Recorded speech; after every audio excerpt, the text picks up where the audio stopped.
So thank you again for coming. This is How to Improve Your Presentation Skills presented by SciCai. And our president, Kimia, is going to be the one to be giving out our tips. So thank you, Kimia, for being here today. Here's our agenda. We're going to be talking about the housekeeping that we typically cover. This is for students who are attending our meetings for the first time. We want to keep you updated and give you the information that our other members know about. We're going to be talking about our upcoming meeting, and then we'll get going on how to present better presentations. So here we go. We have all of our videos uploaded onto YouTube. You can find us at SciCai CSULA. If you don't like YouTube, you can also try Microsoft Teams. Our Teams code is right here. We have not only our recorded videos, but also our PowerPoint, so you can navigate the links on the documents. Lastly, you can follow us on Instagram. I can't actually see. Oh, here we go. SciCai CSULA as well. And here we have resources for scholarships that we will post in our stories, as well as job opportunities, what we're doing here for running our meetings. We have a new social media ambassador. Her name is Lizette, and she's been doing a wonderful job. So go ahead and give us a follow on there if you'd like to keep up with us. Okay, so what is SciCai? SciCai is a member of the APA as well as the APS.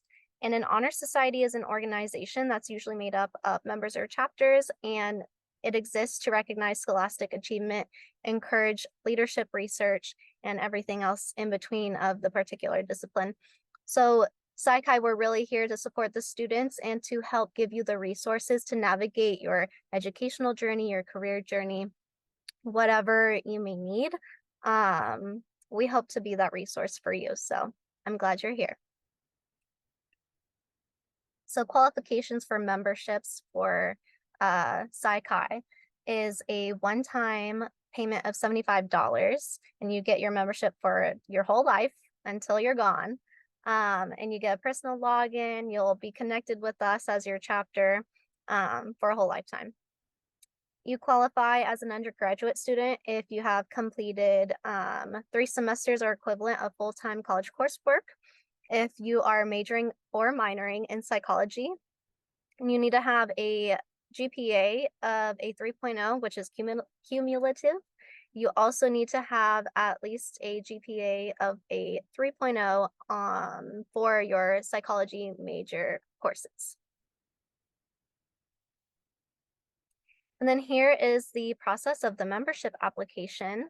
So first you're gonna just kind of glance over, have you taken the 9 units of psychology courses? Where are you in your educational journey? Can you become a member? Then you're going to fill out the online application. The link is right here, and we can put it in the chat if you need it. After you submit your application, Dr. Wu or Dr. Kennison will approve it. Then you will pay a $75 fee with our treasurer, Karina, and her email is right here. You can use Zelle, Venmo, or cash. Then you can schedule time to pick up your certificate and enjoy your benefits. And this includes adding SciCai onto your CV. They have grants and scholarships that you can access on the SciCai webpage. And that's really only specific to SciCai members. So not everyone can get those, but you, lucky you. And then you can do so much more with your membership. You'll just have to, you can navigate the website to learn more. We just want to touch on our next meeting. This is going to be a really cool one. If you are interested in clinical psychology for a master's degree, we have a student here, Serena. She's going to be answering our questions and questions that you have and talking about her experience in her master's program attending Cal State Northridge. So this is really fun and important stuff that can give you good insight if you are interested in applying to a programs like this one. And lastly, please submit your questions in advance. You can use this QR code here to send any questions you have about the clinical psych program or how her time has been being a student in her program and what she may enjoy about it. Okay, so here we are. We're gonna go ahead and I'm gonna pass the mic over to Kimia and she's gonna teach us how to present better presentations. Ooh, thank you so much. I was wondering, did you want me to pull up the slides on my end so I can go through them easier, or how did you want to do that? Oh, I could just click the slides for you. Cool, cool, cool. So, hi everyone. My name is Kimia, as Cassie already mentioned. And I had a few tips and tricks that I've been using in my time as an undergrad at Cal State LA, and now being a graduate student in reference to conferences, presenting, and stuff like that, that I thought might be helpful to share with everyone. I'm by no means an expert. No one is. It's all just like about us teaching everybody else something we know, and then in the process learning something from them. So again, this is not a one size fits all, but it's like if it works for you or if it even gives you ideas, then my job here is done. All right, let's get into it. Okay, so just an overview of the process for people that are like new to presentations and conferences is, okay. So there's like a process that goes into it. Every time you want to go to a conference, you have to speak to your research advisor first. So the research advisor is oftentimes the person that you work with in a research lab, or it can be somebody who you might potentially wanting to be working with in the future. But this is sometimes they call them PIs, so primary investigator. So what this means is that this person has a PhD and is teaching at Cal State LA, and they have a research lab. Therefore, all the projects have to kind of go through them. And this is kind of part of the process that's a little annoying. So you wouldn't be able to just kind of like go on your own and find like an application for a conference and just like put your information in. Unfortunately, like you would have to first speak to a research advisor. Then after that, you would have to pick a project. So this can be a project that you're volunteering on, helping on, or maybe you started it yourself. And then you have to get your PI or the research advisor or that faculty, it's all the same person. You would have to get their approval in order to then be able to even start the application for the conference. So each conference is different. They all have different requirements as far as like wording amount goes, limitations, like what they ask for. So it can be specific to each conference itself. And there's a bunch of different ones. But boiled down, you write a proposal for them. So they all require this. You would write, for example, like a 1 to 2 page proposal describing the project that you're going to be presenting at that conference. And based on their requirements, you're going to kind of go through and like narrow down like how you're going to talk about your project as best as you can. And you have to make sure that you get approval on the proposal as well. Like everything has to go through the advisor. So this is something that I actually learned the hard way. One of the last conferences that I submitted a proposal to, I forgot to get a final approval on the proposal, and it ended up causing some issues. So definitely don't do that. You want to make sure all the drafts are approved by the advisor before you submit them, because all the work that you do in a research lab ultimately is owned by the PI or the mentor in that lab, or the director of that lab, however you want to say it. You have to understand that even if you start a project, it still belongs to the lab and it belongs to the director. So you always want to make sure to get the approval to avoid any issues in the future, I guess. And then you can submit it to a relevant conference that you find interesting. So this is sort of like the process. It's like an overview. But then now we're going to get more into actually how to have a good presentation, I guess, itself.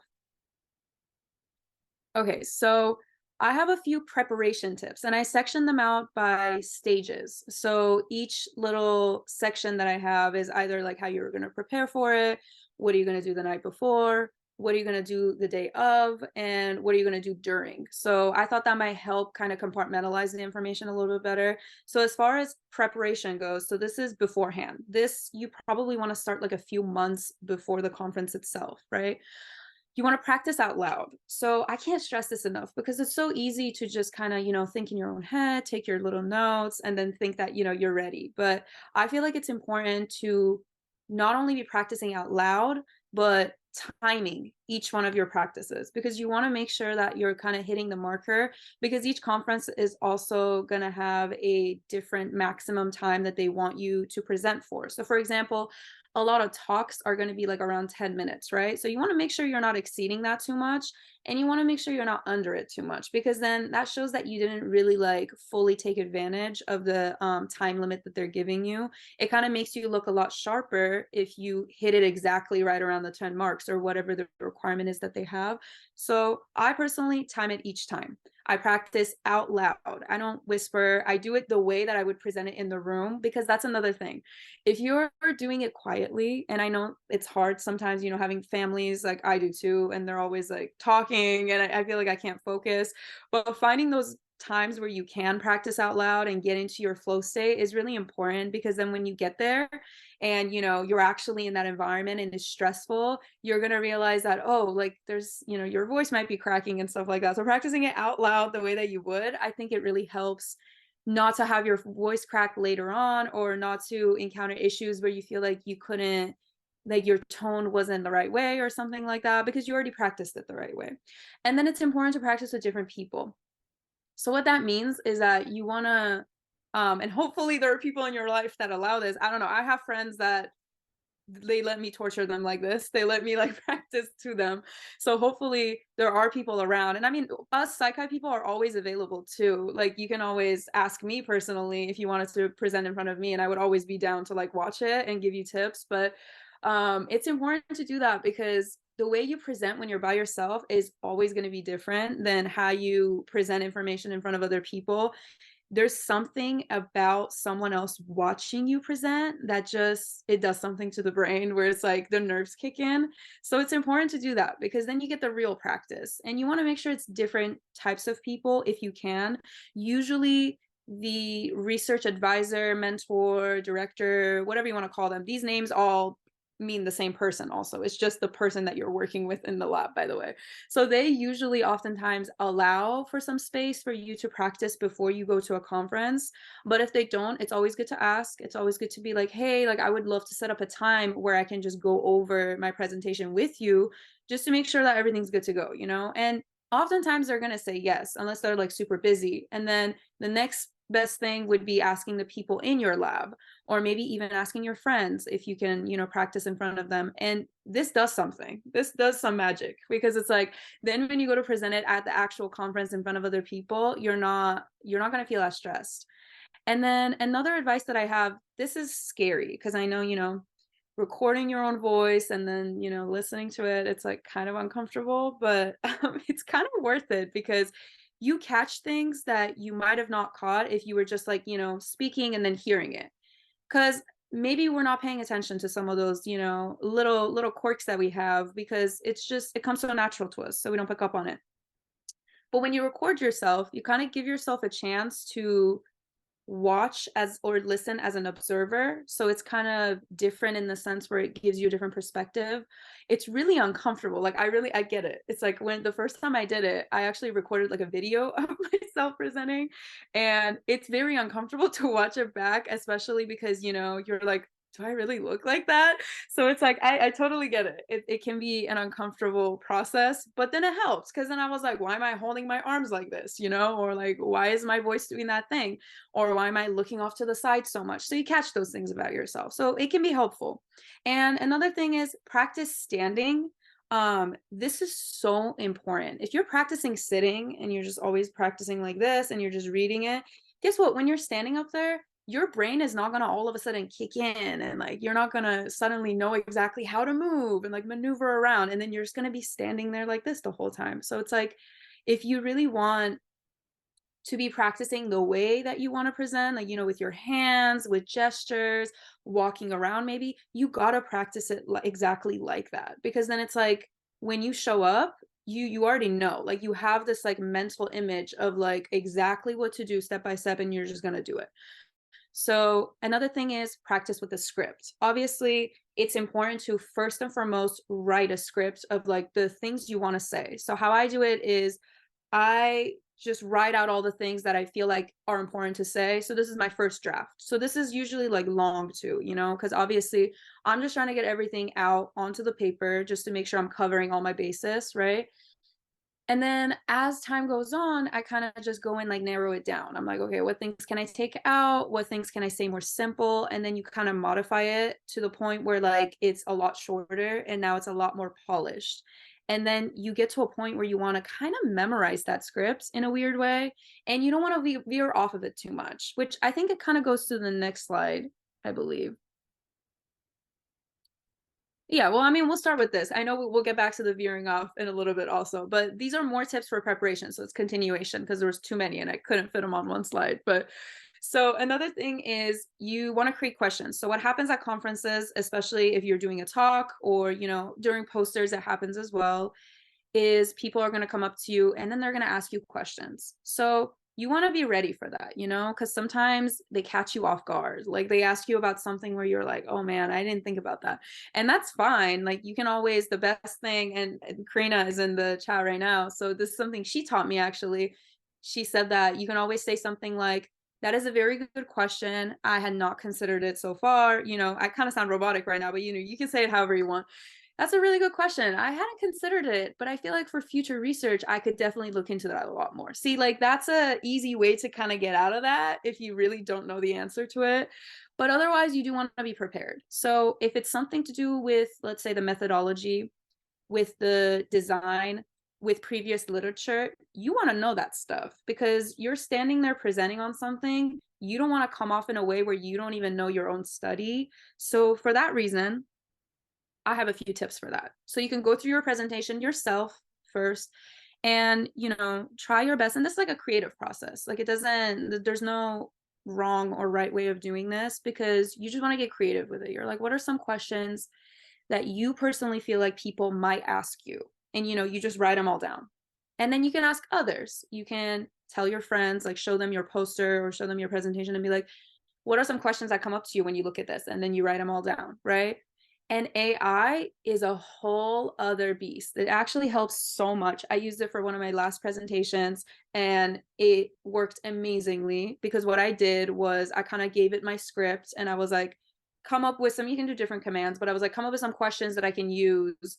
Or what are some questions that you feel like someone might ask after reading this, and it gives you amazing options to choose from. And then you can even ask the AI to answer them for you.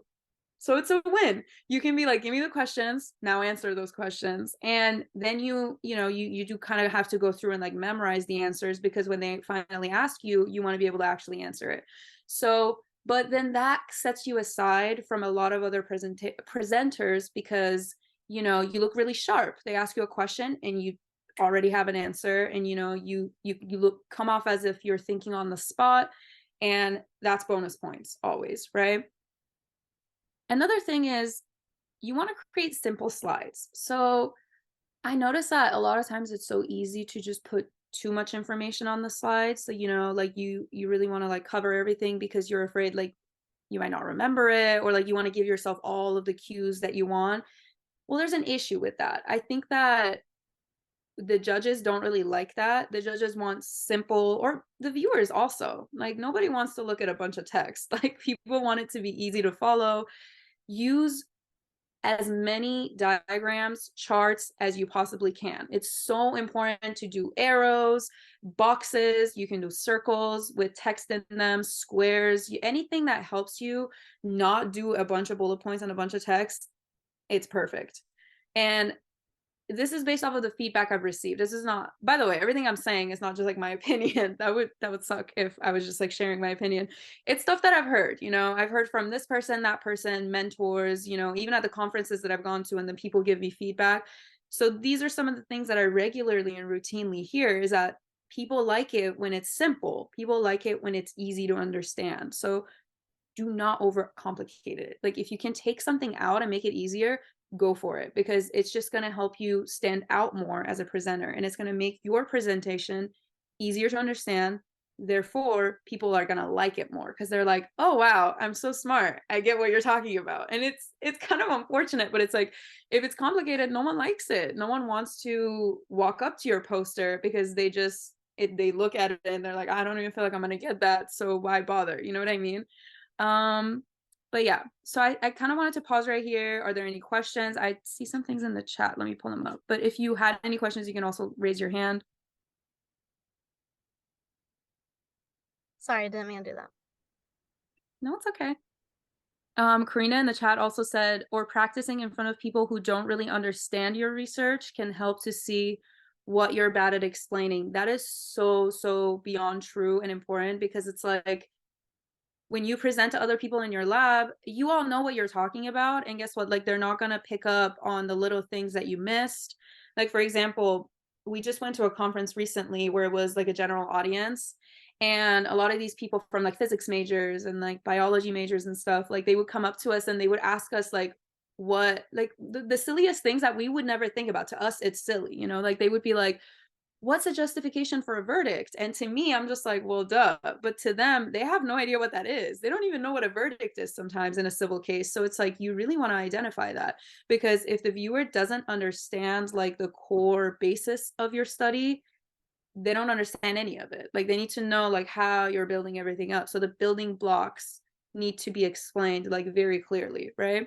So that's a really good point. Thank you for bringing that up, Karina. And then Maria said, I got really nervous presenting, so I'll definitely try practicing in front of others and recording myself. Yeah, like it's scary, but I definitely feel like it's worth it. And then, okay,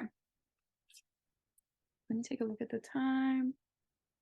Okay, cool. So moving on, I guess, to the night before. So I have a few tips for this. So this is the night before you present, right? You want to stop practicing the night before. And I know this is like, we don't want to do this, especially for a lot of us, including myself, who leave things for the last minute. And then, you know, we're just trying to cram. We're just trying to get as much practice as we can the last night. Not such a good idea, because you're just going to end up stressing yourself out so much that you're not even going to be able to sleep, which is another thing I wanted to point out. You want to make sure you're getting good sleep, because, you know, as we know, there are a lot of studies, we're psychology students, that lack of sleep leads to higher levels of stress, leads to your brain not being able to function as well as it would if you got adequate sleep. You want to take that into account, because you don't really want to risk it showing up tired, exhausted, and stressed out, and then expecting yourself to be at your best. It's just not going to happen. Like, you can't ask your body and your brain to do the impossible. Like, you got to give it what it needs. You got to fuel it.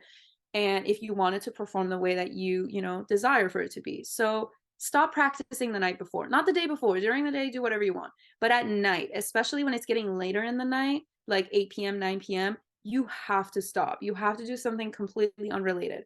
I'm a movie person, so it's like, you know, I like to watch movies and do something relaxing, by the way. I don't mean go out and get drunk with your friends. Definitely do not do that. That's not a good idea. Yeah, so don't do something crazy, but, you know, do some self-care activities, something relaxing. Maybe you're like a bath person, I don't know. Maybe just do something fun, you know, do something where you can just like chill, enjoy the night, completely forget about it as best as you can. Set an alarm nice and early so you don't get stressed in the morning. And then, you know, just take your night easy. And then going to the next slide. So then now we get to the day of, right? So the day of, I think it's important to run through the presentation a few times. And this is why I said set your alarm nice and early, because there's this thing that happens when you practice something right before. It's really fresh in your memory, so you can access it easier. This is so important. So a lot of people, I feel like they do it opposite. They practice heavy the night before, the day of, they don't think about it to not stress themselves out. I think this should be reversed. The night before, you take it easy, get your rest, you know, chill. And then the day of, you want to bring it up so it's fresh in your mind, right? And then you want to eat a nutritious breakfast, which I know is hard. Some of us don't like to eat breakfast. Like, I sometimes skip breakfast all the time, but not eating food can also make you shaky. It can make you a little on edge, you know? So you definitely don't want to do that. Even if it's like eating a little muffin or something, I would 100% recommend it. Like, you don't want to be shaky up there because you're already going to be nervous. So take out all the other things that would make you nervous just to, like, you know, balance it out. And then this one's hard because I'm a caffeine addict, like 100%. Like, especially right now during the semester, I can't even function without having a coffee, which I know that's the joke. It's like, don't talk to me before my morning coffee, but for real. Um, you don't want to have caffeine though, because caffeine makes you jittery. Caffeine makes you more anxious. Caffeine makes you more hyper, you know, aroused, hyper alert. You don't want to do that, because even if you're more tired, trust me, you're gonna perform so much better if you're a little more tired, but you're not on edge. Because when you're on edge, you're gonna get nervous, you're gonna, jump around what you want to say, and then apologize because you're too nervous, giggle a lot, and it's just not good. It's not a vibe, it's not a look. Oh my God, I can't believe I'm like using this terminology, but but you don't want to be drinking caffeine for sure. And then you want to arrive super early so that you don't get stressed out.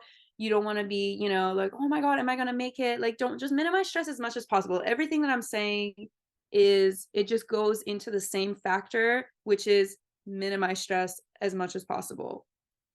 Okay. Going on to, okay, now it's right before, right? So let's say your presentation is like at 10 a.m. and right now it's like 9:30. You're like waiting in that little waiting room, or you're about to go in. And if it's a talk, sometimes, you watch other people present before you. If it's a poster, you're waiting to go set up your poster. Run through your presentation one more time. I know it's so annoying. It's so tedious and repetitive, but you wanna practice it as close to your presentation as you possibly can. Sometimes, one time actually, I did this for one of the talks that I did. I left right before, like 5 minutes before it was my time to go to the bathroom, and I literally went over my presentation, went over my slide just one time. It doesn't have to be anything excessive, but just go through it, because the fresher it is in your mind, the easier it's going to be for you. Like, trust me, you're just going to go up there and it's already in there, right? So I guess this kind of goes into the during. I know these slides kind of got moved around, but so this would be kind of during the presentation. You want to remain neutral toward other presentations. So what do I mean by this? You don't want to let them stress you out, right?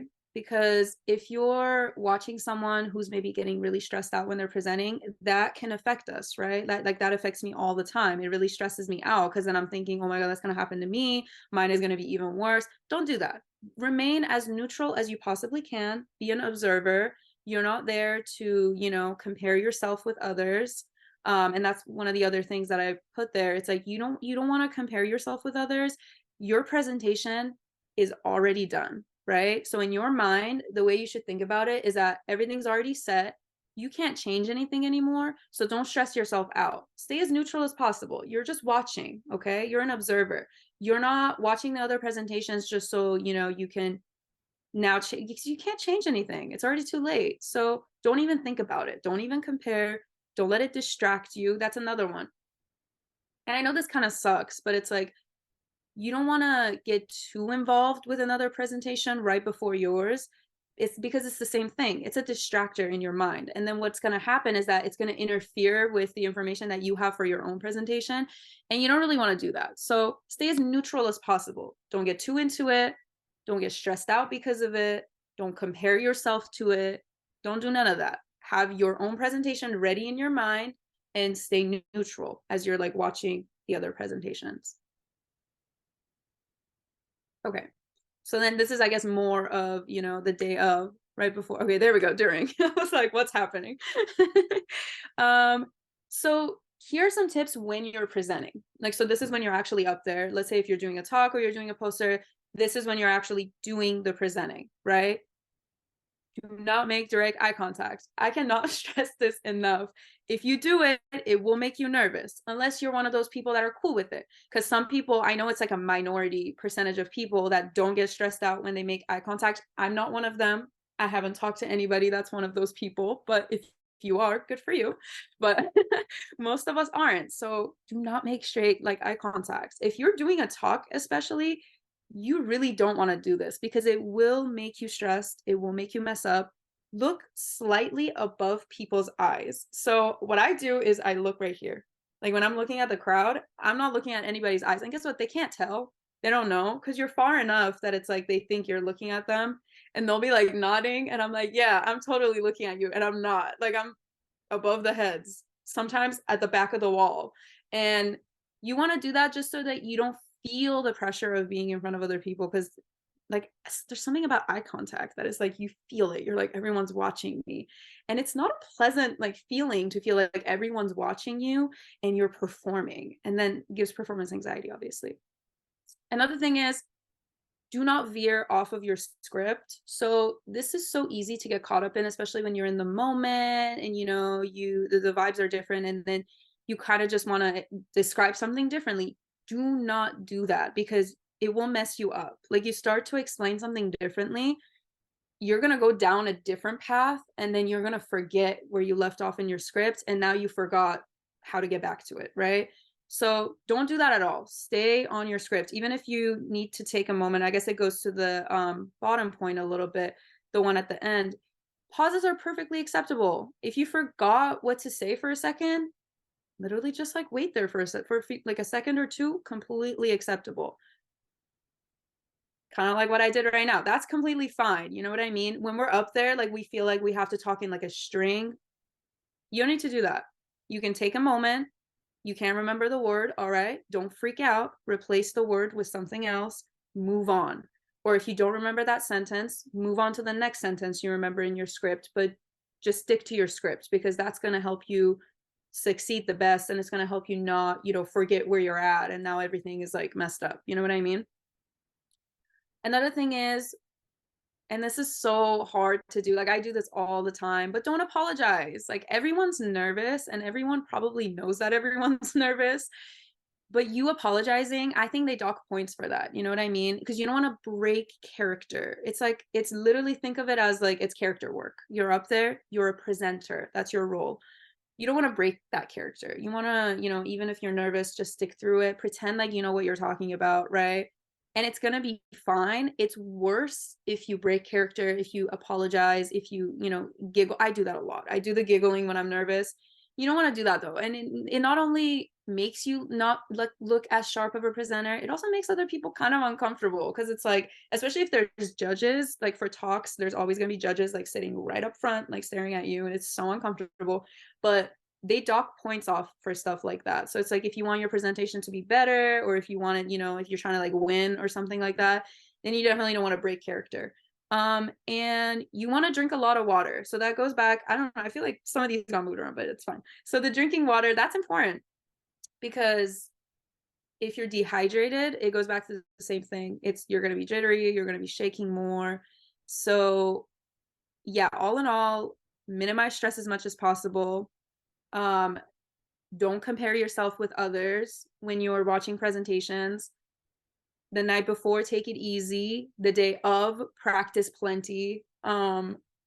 Eat nutritious foods, stay away from caffeine, minimize stress as much as possible. I know I already said that, but it's like so important. That's what's going to make or break it, by the way. It's like the stuff that you do in preparation is what's going to set you up when you're actually presenting. So it's like there's a whole like prep work that goes into it. And then those 10 minutes or like 3 minutes that you're actually up there presenting is just going to be, it's just going to show how much work you put into it beforehand, I guess. I don't know if there's a slide after this, actually. There's one more. I just Okay. wanted to touch on this real quick though.